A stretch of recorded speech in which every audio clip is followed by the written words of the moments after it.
Rob Goldstone regrets email setting up controversial Trump Tower meeting. The man behind a meeting at Trump Tower which is central to the Russia collusion inquiry in the U.S. says he wishes he had never sent the email that set it up.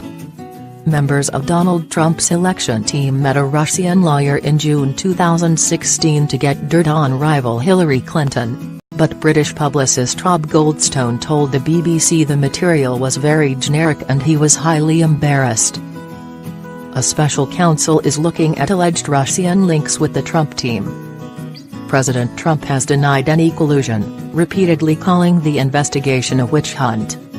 Mr. Goldstone also played a pivotal role in Mr. Trump's visit to Moscow for the 2013 Miss Universe pageant, after which an unsubstantiated allegation emerged, denied by the president, that he had been filmed at a hotel with prostitutes. The Trump Tower event.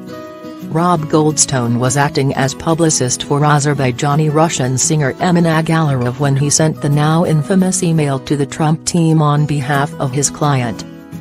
What it said was that my client in Russia had called me, and an attorney had some potentially damaging information about illegal Russian funding to the Democrats that could incriminate Hillary Clinton, Mr. Goldstone told the BBC's Nick Bryant. The response of the president's son, Donald Trump Jr., Mr. Goldstone says, was, "If it's what you say it is, I love it." Mr. Goldstone says that at the meeting Kremlin-linked lawyer Natalia Veselnitskaya did present material but it was very generic dirt. He was highly embarrassed, our correspondent says. Asked about the significance of the meeting, Mr. Goldstone said, "I think you'd be hard-pushed to believe that the meeting in itself was evidence of any form of collusion."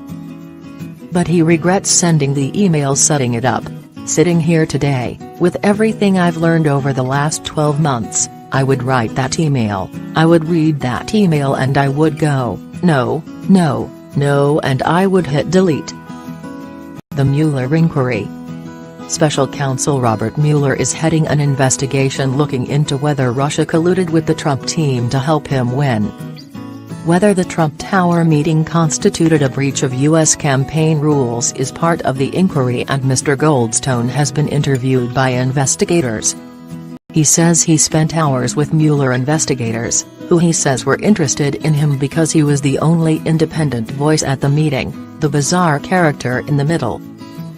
But he says they were more interested in the bigger issue, the relationship between Donald Trump and the Agalarovs, and the Agalarovs and the Kremlin, and the relationship, should there be one, between Russia and Donald Trump.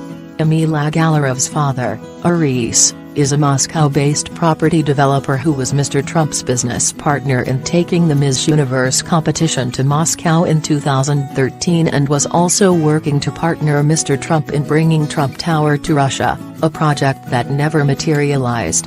The Miss Universe pageant in Moscow. The unsubstantiated claim that President Trump was filmed with prostitutes in Moscow emerged in the Steele dossier. Christopher Steele, a former intelligence agent with MI6, compiled a dossier on Mr. Trump's links to Russia, after initially being hired by Republicans who wanted to block Mr. Trump from becoming the party's presidential candidate. Mr. Goldstone says that from Mr. Trump's arrival until his departure over the weekend there were only 5 hours at most, 2 o'clock to 7 o'clock, when he could not account for Mr. Trump as he was in his hotel room. He told the BBC, "This, for sure, could have taken place, but it's odd that no one ever mentioned it. I would have heard some gossip, I'm convinced. I'm sure of it." Who is Rob Goldstone? A former British print journalist, born in Manchester in 1960, and a little-known figure until the Trump Tower story emerged. He founded the We2 Entertainment public relations company in 1987. He has said he has worked with such music industry names as B.B. King, Richard Branson and Demi Music Publishing, and that he was the only journalist allowed to travel with Michael Jackson on his 1987 Australian tour. It was We2's management of Emin Agalarov that led to his involvement in bringing the 2013 Miss Universe pageant to Moscow. Mr. Goldstone told Nick Bryant it was absolutely incredible that a working-class lad from Manchester had become party to such important events.